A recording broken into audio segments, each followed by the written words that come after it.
Gaur, abenduak 31. eguna du, urteko azken eguna, eta dakizuen moduan hemen Elgoibarren hilabeteroko azken larun batetan azoka egiten da, eta azoka berezia dugu gaurkoa, urteko azken azoka, Gabonzarreko azoka.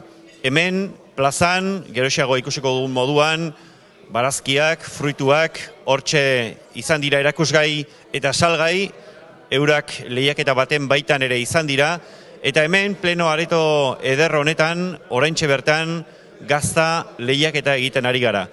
Gazta lehiaketa hau gainera ez da nolanahikoa, izan ere hemen Idiazabalgo gazta, izendapen jatorri duen gazta ari da hementxe epaitzen, epaimaikideak hortxe ari dira, lehen irudietan ikusi duzuen moduan euren lanean, eta ondorengo ordubete inguru honetan horretantxe jardungo dugu. Gazta hitz egiten, gazta dastatzen, gaztaren inguruko berriak zuei mundu osora helarazten. Horretantxe saiatuko gara, hementxe gonbidatuak hainbat eta hainbat izango ditugu, eurekin berreketan izateko aukera ere izango dugu. Esan bezalaxe, gazta hobeto ezagutu eta ezagutarazteko asmoz. Eta hasi ere, lehendabiziko gonbidatuarekin hasiko gara, bera ez da edonor, Jose Mari Ustarroz du izena berak, eta jatorri izendapeneko gaztaren kontseilu erregulazaleko presidentea dugu.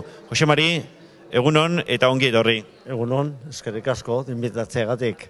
Tira, gaur egun handia dugu, zalantzarik gabe, gaztaren egun handia esan liteke, hemen bildutako gaztak ez dira edonolakoak, ez da edonor etortzeko modukoa gaurko eguna honetara.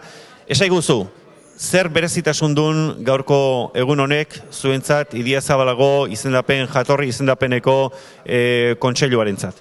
Bueno, lehiaketa guztiak garrantzia handikoa dire, kaleratzen geralako, gure gaztagileak kaleratzen direlako, eta gaurkoan nola ez aldez aurretik lehiaketa batzutan beren postua irabazi baitute. Orduan horrek zerbait esan nahi du, eta bueno, hemen daude ja urteko esan dezagun garaileak, eta gaur hortik aterako da garaileen garailea.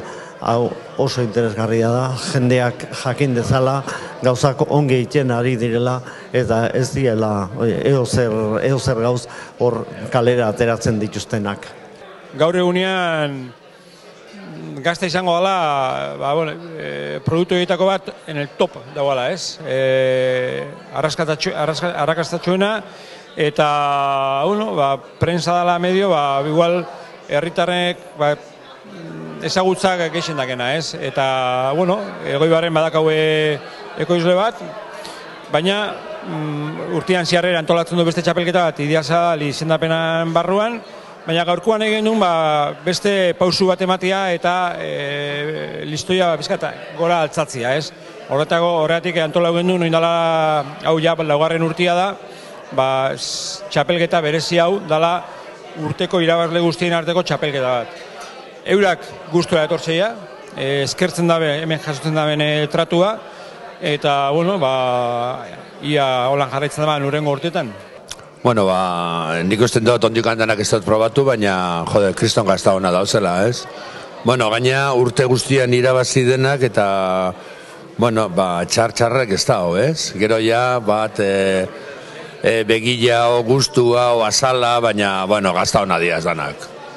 Esan dezuna entzun orduko, aurpegia egin dut jira, gaztak ekarritako hartzaiak, ez dira joan urrutira, urduri daude begira oiei, begi eta aurpegira, emaitza azkar eman ezikan, hartzaiak ketuko dira.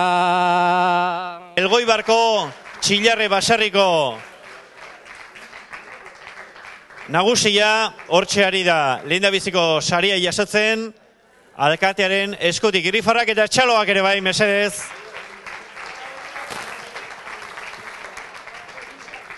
izenean saria jasotzen, gogoratu, mutrikuarrak direla Sagarmina Basarrikoak. Mutrikoko Sagarmina Basarrikoak, Sagarmina Basarrikoak, txaloak bai, Joseba Agirra, mendiak hobekien zaindu dituen baserria, ez da lan makala horixe, txaloa mesedez berarentzat. Bai horixe. Alkateren eskutik esan bezalaxe, oroigarri hori jasotzen, ez zituzten ez une gozoak biziko, eta pixo bat goxatzeko modua behintzat, zorionak, bene-benetan, Mausitxako gaztagileoi. Hortxe, Alfredo Etxeberriaren eskutik, txapela buruan jazten, eta hortxe da eraberean Agustin Irusta, Kalamua elkarteko arduraduna, garaikurra eta dirua banatzen. Zorionak irabazleei, txaloak ere bai, eta pare bat hitzeren besedez. Tira, aurten zuek izan zerate irabazleak, zorionak aurrena. Eskerrik asko, mila esker zuei. Bueno, pentsatzen dut gaur hemen garaipen hau lortzea zuentzat gauza handia izango dela, ezta? Ikaragarria oso pozik, oso arro nago bai elgoberko udalerriekin, bai antolatzaileekin, eta nik eskatuko nio urte askoen jarraitu izela, guri motivazio handia ematen digu hau itxeko, eta nik aldan artean jarraitzuko dut, eta nire ondorengoak, eta guk oso pozik gaur.